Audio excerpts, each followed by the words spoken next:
Hey guys, welcome back to another episode of the Gravestone Review. I'm Scott Blood, and I'm Samuel S. Kilgore. So today we are doing the most atrocious film ever committed to... Oh my. I have no words. Have you ever had one of those films that you know shouldn't have been made ever, and a train is going by quite loudly? Yeah, I live close to the tracks. It's wrong side, though. Anyway, back to what we were talking about. Tonight, guys, we're reviewing Troll 2. Oh my. We have sunk a new low of prostituting ourselves, sir. If we were getting paid, then I would agree with you. We're eye candy for the ladies. Speak for yourself, man. I'm here for everybody. That's right. Ew. So we have no words that can express how bad this movie is. Alright, let's see if we can just get into the meat of this a little bit. Alright, so Troll 2 was released in 1990. It had a PG-13 rating.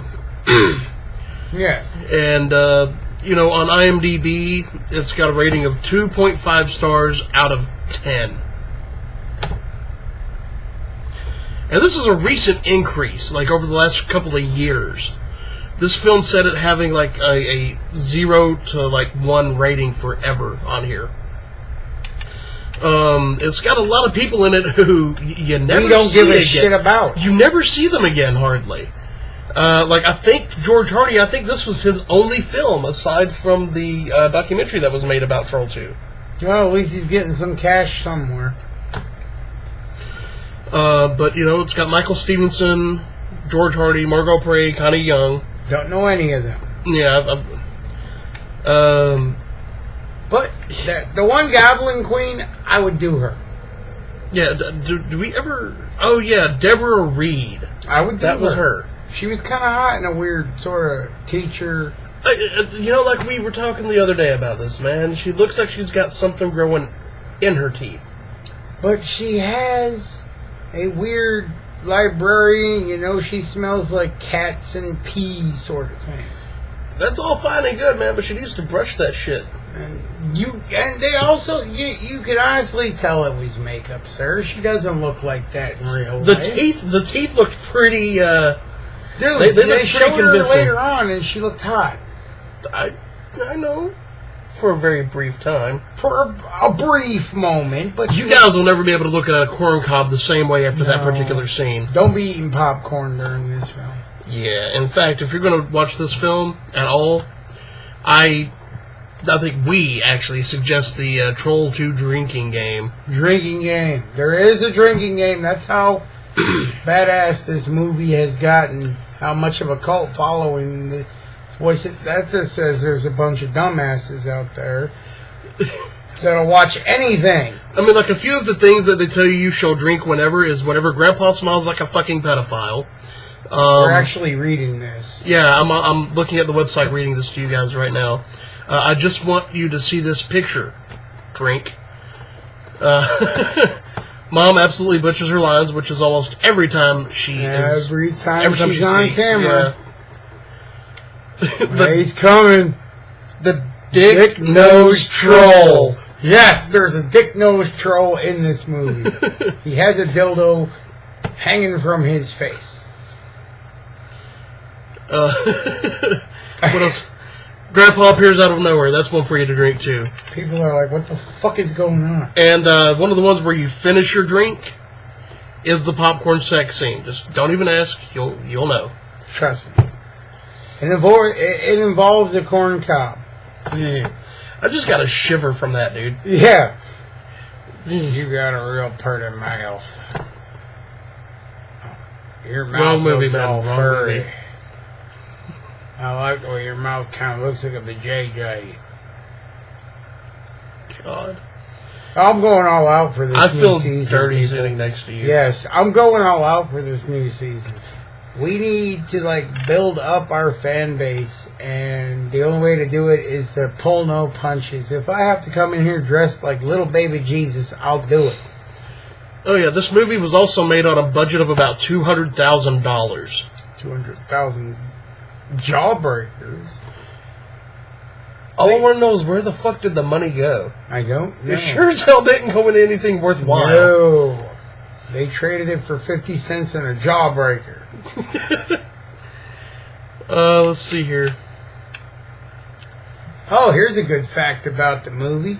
The guy that played the store owner was an actual mentally unstable... At the time, he was actually, if I remember correctly, he was actually in a facility, and he had gotten like a weekend pass. They had an actual Like he was functional. He was functional to be out and about amongst people. He just needed help. I don't know. Not with that creepy smile. I kind of got scared. A little bit, yeah. But even he himself said in the documentary that, I went back to watch this, and I didn't see me there. I saw a mentally unstable person. Wow. But he's apparently a really nice guy. Just he'll only stab you once or twice. Yeah. He'll take you to the hospital afterward. That's how nice he is. What is this, trivia? Oh, yeah. Oh, look at that there. Although the movie was titled Troll 2 to capitalize on the minor success of Troll, released in 1986, it has no connection to the plot or production of the earlier film at all. The original name of this movie was Goblins. Some bright moron. Movie executive. Got the bright idea, hey, let's just stamp Troll 2 on it and see what happens. It's a lot like that other movie. It was nothing like that other movie. The original Troll was an actually good film, and it had actors in it. You knew who they were. Okay. Right here's what I was talking about. In Best Worst Movie, which was released in 2009, the documentary, Don Packard, who plays the store clerk, said that he was in and out of a mental institution during filming. When he later watched it, he realized he wasn't acting in his scenes. He really was as disturbed as his character. That kind of freaks me out just a little. Yeah, and they had this guy working with a kid. With kids, underage girls, Yeah. Old folks. Yeah. This was a great idea for it. Oh, this explains everything right here. The entire cast went to a casting call hoping to be extras and ended up in lead roles. Oh, that explains it. Now we got to the bottom of the Troll 2 mystery. Oh, Stay God. tuned, and we'll ask you how Peter Jackson became famous. Dead alive. Ooh. But yeah, guys, this movie is horrible in every way, shape, and form. It is a great movie to sit around in a group and just kind of play Mystery Science Theater to. Oh, man. I did that all night watching this. I suggest trying the drinking game. We'll let you know whenever we manage to pull it off. We're kind of out of booze. And we're working. We're working. For you people. For you. Yes. You have permission to slap the hell out of me if I ever do that again. No, it's all right. I'll just go with it. All right. So, guys, all said and done with this film, it gets a very optimistic 2.5 out of 5 gravestones. Which is the exact same thing they got on the IMDb rating? Yeah, but on the IMDb rating, it's out of 10 stars, which... Ooh, we only had 5. It's a much harsher score for them on that. Yeah, we only had 5. We were being generous. Partly because this movie, it is kind of a love-hate thing. You hate to love it. I think I might have dozed off once. I fought to stay awake. Yeah, I dozed off, and it was in one of my favorite scenes where you think the kid's going to get his ass kicked, and Dad's actually tightening his belt to hold off the hunger pains from you. You'll have to see the scene. To give you guys an idea of how pristine the writing is for this movie, one of the most quoted lines from this is, Nilbog is goblin spelled backwards. No, you don't say. It took them that long. It was like halfway through the movie before they realized this. He figures it out looking through a frickin' mirror. Yeah. Oh, God. What's the director's name for this piece of crap? Can we write him and tell him to go back and not make this? I've got to find this director's name for you guys real quick. Normally I've got this shit all pulled together and ready to go. Norblitz is stillborn spelled backward. Norblitz. Sounds like some sort of weird, like, dessert food. It's a dessert. Would you love to have some Norblitz? Oh, here we go. Claudio Fragasso. Leave it to the Italians. He, and I don't know if she's his wife or what's going on, but Claudio Fragasso and Rosella Drudi, I'm assuming that's correct, D-R-U-D-I. Drudy, that's what it Drudy. says. Drudy. Two people who speak nothing but Italian Hey, how about that? wrote this movie. What's the matter, you? Yeah, it's just... fuck this movie. Yeah. Fuck this movie. Fuck this movie right in the troll dick nose. I'm having a hard time giving it a 2.5. I really am. Me too, but, this is what we do. It's the way it's scored out. It's the way it was scored out. It's really that bad. Okay, normally we don't we wouldn't reveal these statistics, but we got to for this one. Here are our accumulated scores for this film. Blood and gore, it got a 3. Scares, it got a 3. Acting, it got a nice 2.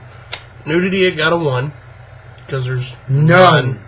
So if you're looking for some TNA, don't come to this film. The script got a rating of 2, makeup effects got 3, soundtrack got 2, the score got 3, psychological effect got 1. Well, I need a psychiatric evaluation after watching this, and I said that all messed up, but I don't give a damn. It works for you. Yep. And then for our comedy factor, it got a 3 because, let's face it, this movie is so fucking bad that it's hilarious at times. This is a movie you just want to get with your buddies and, poke fun at. But yeah, that's what we're sending out as a 2.5 for this film. Pretty much it in a nutshell. You can tell our enthusiasm about this film because we're really showing it. Could I look more enthused? Oh, he took the glasses off, too. That's horrible. You see, we are, bored because we watched this film. I hadn't been this bored since I watched Napoleon Dynamite.